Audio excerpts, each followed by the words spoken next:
Here's a number that should bother you. 2.56 billion. That's how many tons of garbage the human race produced last year. Not over a decade. Not cumulatively. Last year, that number arrived a full decade ahead of what the World Bank predicted. We are, it turns out, significantly better at making trash than anyone thought possible. And if you're watching this from the United States, congratulations. You're one of the best at it. Americans generate about 4.9 pounds of trash per person per day. That's roughly 60% more than the average European. If you're keeping score at home, the US, with about 4% of the world's population, produces nearly a third of the waste generated by all high-income countries combined. But here's where it gets interesting. The question isn't really how much trash we make, it's what we do with it. And on that front, the world is running a fascinating planet-scale experiment, with wildly different results depending on where you live. Take Germany. If recycling were an Olympic sport, Germany would be on the podium doing a victory lap. Their municipal recycling rate is 69%. They sort their household waste into yellow bags for packaging, blue bins for paper, brown bins for food scraps, and separate containers for clear, green, and brown glass. Their deposit return system charges 25 euro cents per bottle or can and achieves a 98% return rate. Germany landfills just 1% of its trash. 1%. The United States landfills roughly half. Sweden took a different but equally aggressive approach. They banned landfilling household waste entirely in the early 2000s and built 34 waste-to-energy plants that are so efficient they actually import garbage from other countries because they don't produce enough of their own. Norway's bottle deposit system hits a 92% return rate. By 2024, Norwegian PET bottles contained 71% recycled content, decades ahead of schedule. Meanwhile, in the US, we pat ourselves on the back for a national recycling rate of about 32%. But even that number is generous. Only about 21% of recyclable material in American homes actually gets recycled. 76% is lost before it ever reaches a processing facility, tossed in the wrong bin, contaminated, or never separated in the first place. And plastic? The real US plastic recycling rate is somewhere around 5 to 6%. For years, we shipped our plastic waste to China and called it recycled. Then in 2018, China said no thanks. Their national sword policy banned contaminated imports, and American plastic exports to China collapsed from 5.7 million metric tons to basically nothing. Landfilled plastic surged 23% almost overnight. So here's the part where you might be thinking, okay, recycling is a mess. Does my rinsing out a yogurt cup actually matter? Let's be honest about the carbon math. A widely cited 2017 study out of Lund University ranked personal climate actions by impact. Recycling came in at about 0.2 metric tons of carbon dioxide saved per person per year. The average American's carbon footprint is roughly 17.6 tons. So recycling offsets about 1% of your emissions. Skipping one round-trip transatlantic flight saves 8 times more. Going car-free saves 12 times more.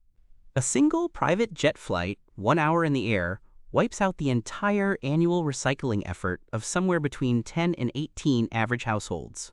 But here's the thing. Framing recycling as purely a carbon play is like judging a library solely by whether it heats the building efficiently. You're measuring the wrong thing. Start with resources. Recycling aluminum saves 95% of the energy needed to make it from scratch. Steel saves 75%. Paper saves up to 70%. And every ton of recycled paper keeps 17 trees standing and 7,000 gallons of water in the ground. Nearly 3/4 of all the aluminum humanity has ever produced is still in circulation today, precisely because it can be recycled infinitely without losing quality. That's not a carbon story, that's a civilization story. Then there's the landfill problem. Landfills are the third largest source of methane emissions in the United States. And methane is 86 times more potent than carbon dioxide over a 20-year period. Food waste, which makes up about 1/4 of everything we landfill, is responsible for an estimated 58% of the methane escaping from those sites. A Harvard study found the EPA likely underestimates landfill methane by about half. On top of the gas, there's leachate, toxic liquid that forms as rain filters through decomposing trash, carrying lead, mercury, arsenic, and PFAS chemicals into the soil and groundwater. Over 30% of monitored U.S. landfill sites have shown groundwater contamination. And then there's the ocean. Somewhere between 8 and 11 million metric tons of plastic enter the sea every year, the equivalent of dumping 2,000 garbage trucks worth of plastic every single day. The Great Pacific Garbage Patch now spans 1.6 million square kilometers, roughly twice the size of Texas, and contains an estimated 1.8 trillion pieces of plastic. The Ocean Cleanup Project, after years of engineering and effort, has removed about 20 million kilograms. That sounds impressive until you realize it represents about 0.5% of what's out there. Here's where the story turns personal. In 2022, researchers found microplastics in the blood of 77% of healthy adults they tested. By 2024, that detection rate had climbed to nearly 90%. A study published in the New England Journal of Medicine found that patients with microplastics in their arterial plaque were roughly 2.5 times more likely to suffer a heart attack, stroke, or death over the following 3 years. A 2025 study in Nature Medicine found plastic concentrations in human brain tissue from recent samples were measurably higher than in samples from just a few years earlier. Microplastics have now been found in human lungs, liver, placenta, breast milk, and testicular tissue. A single liter of bottled water may contain up to 240,000 tiny plastic fragments. This is not an abstraction. This is inside you, right now. So back to the question, does your individual recycling matter?